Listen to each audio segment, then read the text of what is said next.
De force, c'est mon dernier roman. Il va sortir en poche le 14 septembre chez Pocket.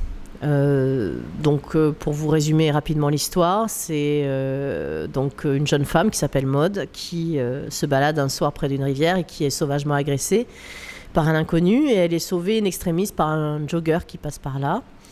Et le père de cette jeune femme est un célèbre chirurgien niçois, et quelque temps après cette agression, il reçoit un message de menace qui lui fait comprendre que ce n'est pas terminé, et il décide d'embaucher, au lieu d'avertir la police, il décide d'embaucher le jeune homme qui a sauvé sa fille, qui s'appelle Luc et qui est garde du corps, pour protéger sa famille, donc sa fille, son épouse, etc. Donc Luc s'installe chez les Régnier et va découvrir que derrière cette belle façade, en fait, cette famille n'est pas aussi unie qu'il y paraît, et donc s'installe un huis clos familial un peu tendu. Et les messages de menaces vont devenir de plus en plus rapprochés, de plus en plus explicites, et l'étau va se resserrer autour de cette famille, voilà, jusqu'à l'explosion finale.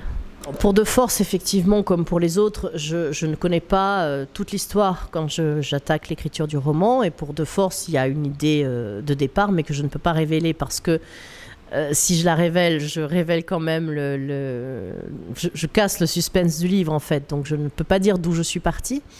Mais voilà, les lecteurs le découvriront à la fin du livre, en fait. Et c'était la fin de ce livre, c'était le point de départ de mon histoire. Et puis après, comme pour tous mes livres, j'ai cette situation de départ et je développe mes personnages, mon histoire, etc. Je me laisse guider vraiment par mon imagination, mais je travaille sans plan. C'est-à-dire, je ne vais pas avoir déjà le début, le milieu, la fin. Je ne vais pas faire un plan avant d'écrire. Je me laisse vraiment porter. Alors, au niveau des adaptations audiovisuelles, il y a eu pas mal de projets autour de mes livres, mais avec le cinéma, comme avec la télévision d'ailleurs, vous avez pas mal de projets qui démarrent, et malheureusement beaucoup qui ne vont pas au bout. Donc ça m'est arrivé sur plusieurs romans, comme Terminus Silicius, comme Les Morsures de l'Ombre, voilà, beaucoup de projets comme ça qui n'ont pas été au bout, mais il y en a encore deux là, qui sont en cours. Donc il y a Jusqu'à ce que la mort nous unisse pour la télévision, et il y a Meurtre pour rédemption pour le cinéma américain. Donc ces deux-là pour l'instant sont toujours en cours. Alors c'est très long, hein, il faut beaucoup de temps, surtout pour le cinéma américain, parce que ça se fait pas quand même en 2 jours.